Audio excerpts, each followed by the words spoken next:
There is a certain kind of quiet that only exists in isolated places, a quiet that settles over a farmstead at the end of a long winter's day when the world is a landscape of stark white and skeletal trees. It's a quiet that can be peaceful, but sometimes in that deep, unbroken silence, you can start to hear things.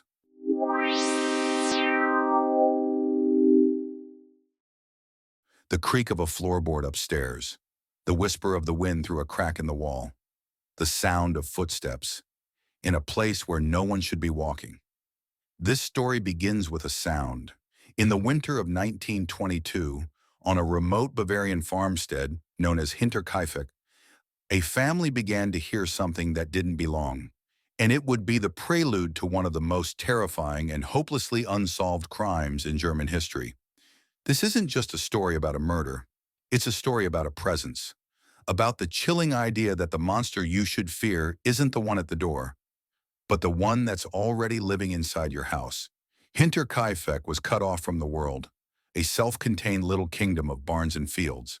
The family who lived there, the Grubers, were known in the nearby village, but they kept to themselves. There was the patriarch, Andreas Gruber, and his wife, Cecilia, their widowed daughter, Victoria, and her two small children, 7-year-old Cecilia and 2-year-old Joseph. They were a family with secrets whispered about in the village. But on the farm, their life was one of routine and hard work. But in March of 1922, that routine was shattered. It started with small, unsettling events. Their housemaid, just 6 months into her job, suddenly quit. She was terrified. She told the Grubers the house was haunted, that she could hear voices and footsteps in the attic. They dismissed it as foolishness. A few days later, Andreas found a strange newspaper from Munich on the property. It was a paper no one in the area read, and he couldn't imagine how it had gotten there. Then a set of house keys vanished. Andreas searched everywhere, but they were gone. Later that week, he was inspecting the tool shed and saw fresh scratches on the lock, as if someone had tried and failed to pick it. And then came the most unnerving discovery of all.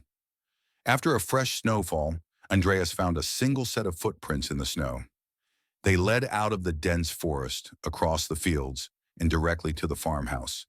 But there were no footprints leading away. Someone had walked to their home and had never left. Andreas told a neighbor about the footprints and about the footsteps he and his family could now hear, coming from the attic directly above their bedrooms at night. The neighbor told him to call the police, to take his family and leave. But Andreas was a stubborn man. He refused. For the next several nights, the family lived with the terrifying knowledge that someone or something was sharing their home, moving silently above them as they slept. On the last day of March, a new maid arrived, a woman named Maria Baumgartner. It was her first day. It would also be her last. For the next 4 days, a profound silence fell over Hinterkaifeck. The mail carrier noticed the mail piling up, untouched. Little Cecilia never showed up for school. The family, who were always punctual, missed Sunday church service. Finally, on April 4th, a group of neighbors decided to check on them. The farm was still. The dog was barking inside the barn, and the cattle were restless. They called out the family's names, but the only answer was the wind. Fearing the worst, one of the men, Lorenz Schlittenbauer, managed to open the barn door. The scene inside was one of quiet, ordered horror. Lying on the floor, covered with hay, were the bodies of Andreas Gruber, his wife Cecilia, their daughter Victoria, and the little girl, 7-year-old Cecilia. They had been lured into the barn, one by one, and bludgeoned to death with a pickaxe. The investigators who arrived later would describe a scene of almost unimaginable brutality. But the true horror was yet to be found. Inside the farmhouse, in her cot, lay the body of 2-year-old Joseph, and in the bedchamber next door lay the new maid, Maria. 6 people, an entire family wiped out. But as the investigation began, the mystery only deepened, turning from a brutal crime into something almost supernatural in its strangeness. The motive wasn't robbery. A large amount of cash was found untouched in the house. This was something personal, something born of rage. And then came the single most chilling discovery. The killer, or killers, hadn't fled after the murders. They had stayed. For several days after slaughtering the family, someone had remained on the farm. They had fed the cattle. They had cared for the dog. They had cooked meals in the kitchen and eaten them. They had slept in the family's beds. They had lived in the house with the bodies of their victims just yards away, a phantom master of a silent farm. Who could do such a thing? The police were baffled. They investigated over 100 suspects, but every lead went cold. There was Victoria's first husband, Carl Gabriel, who had been reported killed in the trenches of World War I, but his body was never found. Did he return from the war a changed man, only to find his wife had a new child with another man? It was a compelling theory, but impossible to prove. Then there was Lawrence Schlittenbauer, the neighbor who found the bodies. He had been Victoria's lover and was rumored to be the true father of little Joseph. His behavior after the murders was strange and inconsistent. Did he know more than he was letting on? For years, he was the primary suspect, but the police could never find enough evidence to charge him. The years turned into decades. The farm was eventually torn down in 1923, as if to erase the terrible memory from the landscape.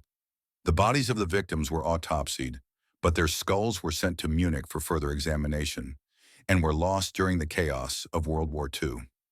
Today, there is nothing left of Hinterkaifeck but a small religious shrine and a story that leaves us with a cold, lingering dread.